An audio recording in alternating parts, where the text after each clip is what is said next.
Hey, what's going on, guys? Andrew with AMT Tactical. Today's the day, seed day. After all the work we've done, this is the day we're going to see if it all pays off.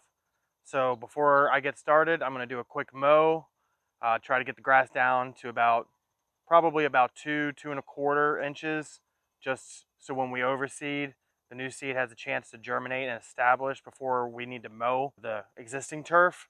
Obviously, the bare spots don't matter. We're going to do that, and then I'm going to see how the yard is looking. I might be able to skip the scarifier attachment on the Sunjoe because the top dressing looks like it's settled in really nice into the core aeration holes where we have a good seed bed. So I'm going to make a judgment after I mow and see how the yard looks out where there is existing turf. After that, we will put down our liquid starter fertilizer along with some tenacity, some mesotrione. This will act as a pre-emergent to help battle any weeds that might try germinating at the same time. It won't affect the germination of the new seed. If you were to use something like dithiopyr or prodiamine, that would stop your new grass from growing. So mesotrione, not a very good at targeting weeds post-emergent, but a very good pre-emergent. It's an extra step. We're just going to tank mix the tenacity with our starter fertilizer and some RGS, some root growth stimulator from Green County Fertilizer. Just something to help those roots get established really well along with that starter fertilizer. So let's get to it. Got a lot to do. I only recommend overseeding and seeding in the fall and never in the spring. And you want to do this when your daytime temperatures are coming down to below 75 degrees and your soil temperature is coming down to around 65 degrees. All right, so we got everything mowed, and I'm gonna go ahead and skip the scarifier attachment. If we look down here, you can see there is plenty good loose topsoil and compost exposed. So between the dethatching, the aerating, and the top dressing,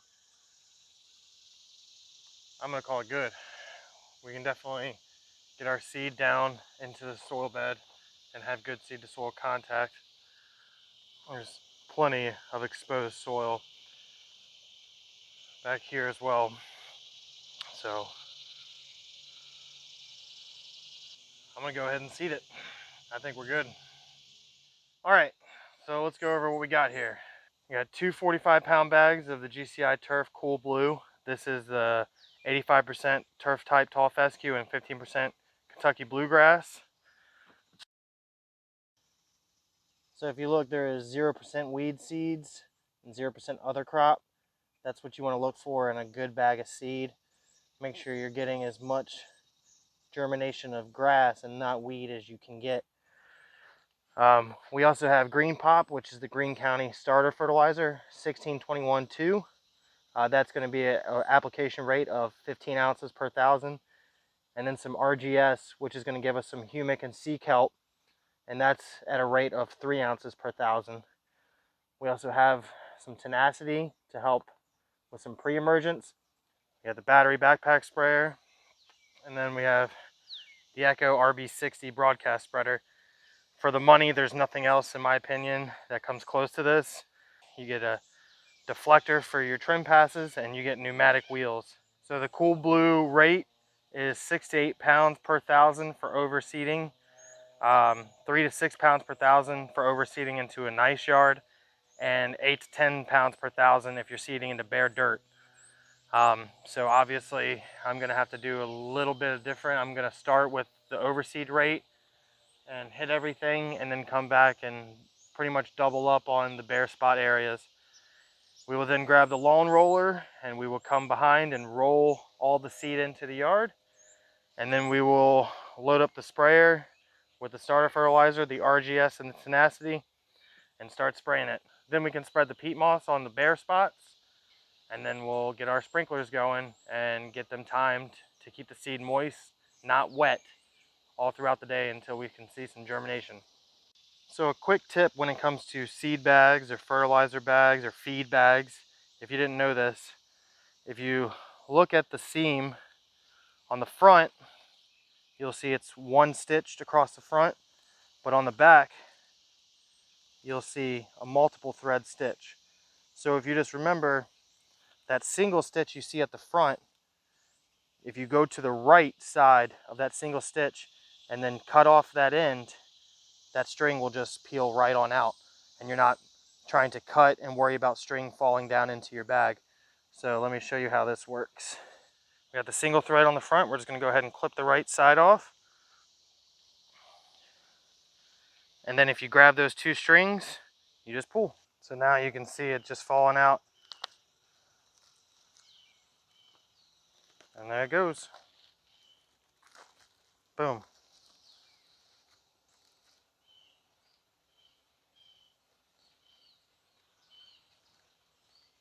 And just like that, you don't have to worry about frayed pieces in your seed or your fertilizer or feed.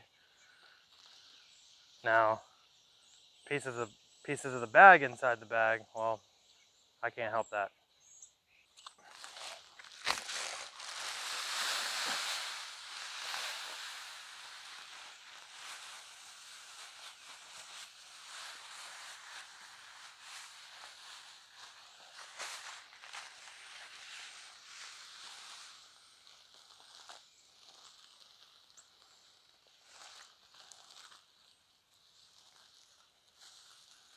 So a quick word of advice is if you are new to seeding or fertilizing using a broadcast spreader, you can go ahead and weigh your seed out with a scale. So if you're doing an area that's 3,000 square feet, you can go ahead and weigh out the seed needed for that area, and you can make multiple passes on a low setting on your spreader until you're getting even coverage. So you make sure you're not putting down too little or especially too much seed, and then your seed is overcrowded, you run out and you don't have enough to finish. So I'm just going for it. I know how this spreader operates. I know what setting I need to be on. Every spreader is different, and the more you use them, the more you get comfortable and you know how it throws, you know the distance it throws. What you want to be aiming for is when that birdie spins and throws, the pass you make with the spreader, say your pass is here and you're throwing over here, your next pass you want to be coming right along that edge. So your tire tracks are throwing to the previous tire tracks. And so you're getting good even coverage all the way across. Because this spreader has the deflector down here on the side, I'm going to drop that down so I can do my trim pass along all of my edges. And then I have a garden weasel tool that we'll use to work the seed in around these edges to make sure they're down good, because you can't really dethatch or aerate that close to an edge. So let's get it on. So another good tip if you're new to spreading seed or fertilizer is if you have a spreader that the bag tells you on its label, set it at 7 to have the proper coverage, take that number and put it in half. If it tells you to go at 7, go at 3.5. And then that way you can do two passes, one left to right and one up and down. This will make sure that you're getting even coverage across, and your overlapping is going to make sure that no dead spots due to grass or anything blocking the throw is going to catch it. And when you do your perimeter pass first, that perimeter pass or that edging pass is going to give you a place to stop, let go, so your spreader isn't throwing. You can turn around, turn it back on, and then continue going. And then that way you know that at the corners and edges, you're getting consistent coverage there as well.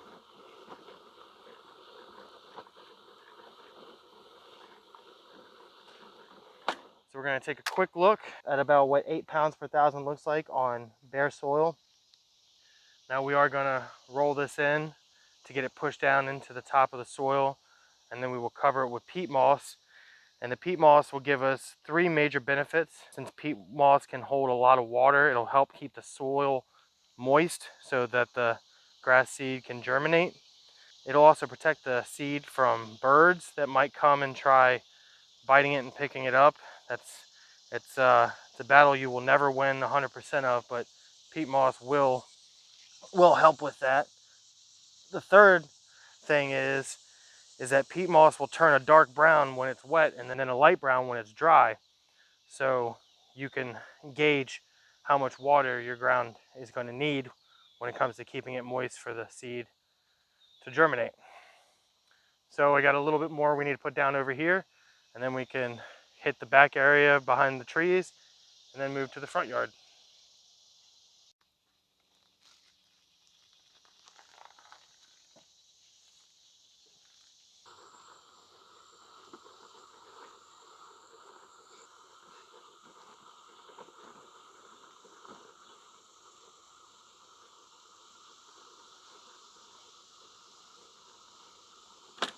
So something else I do is along these hard edges, like a driveway or sidewalk, is even though there's the deflector on the spreader, I'll go behind with just my hand, grab a handful of seed, and just drop it and sprinkle it along those edges, and then I'll take that garden weasel and cultivate it and roll it down into the soil right along those edges, just to know that there's going to be grass growing right up against the driveway.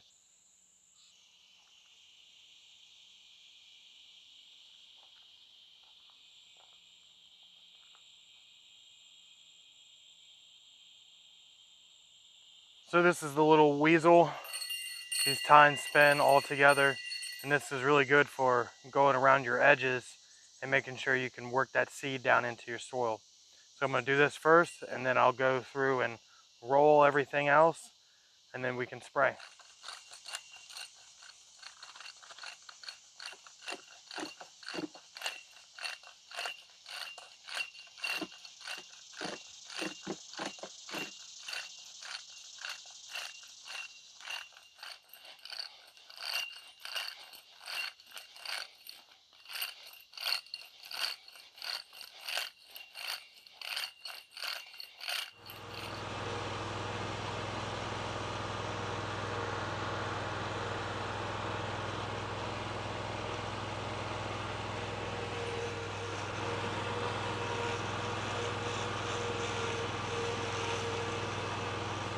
All right, so I got the lawn all rolled down, got the seed pressed into the topsoil. So now I'm going to mix up the tank sprayer with starter fertilizer, which is the green pot, the 16-21-2, and we're going to mix that at a rate of 15 ounces per thousand. We're going to add some RGS, which is some root growth stimulator, humic, and sea kelp at a rate of 3 ounces per thousand, and then some tenacity, some mesotrione at a rate of half a teaspoon per thousand.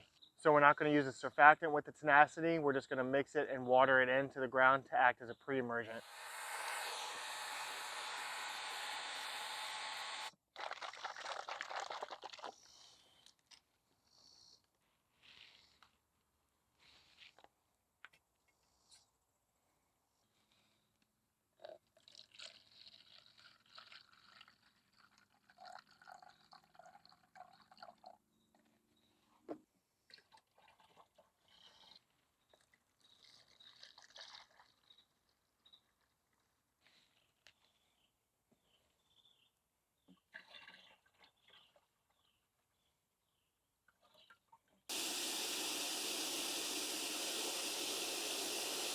Go ahead and put the lid on, shake it up really good. Now we'll flip it on and purge the pump right back into the tank. And now we can go spray.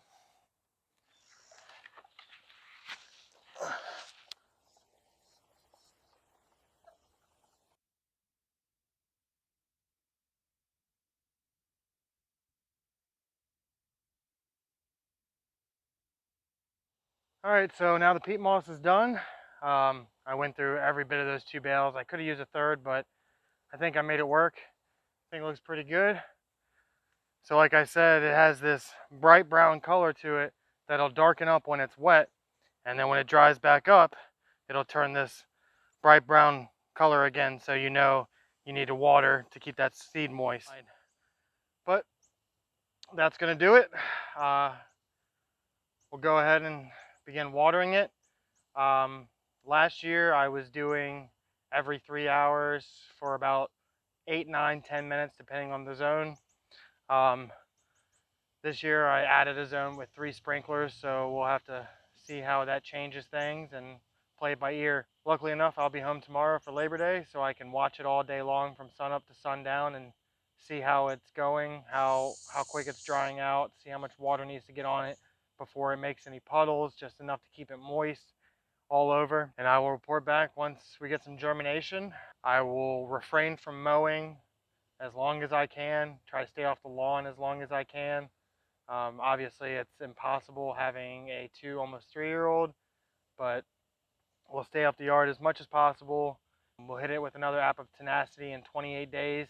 After germination, after 60 days, I'll put down some prodiamine, try to help stop any POA annua, or as much as possible. You're not going to stop it all, but hopefully stop a lot of the POA annua from germinating this winter. And yeah, that's going to be it. If you have any questions, please comment them down below. Give the video a thumbs up, share it out, subscribe to the channel, and thank you so much for watching.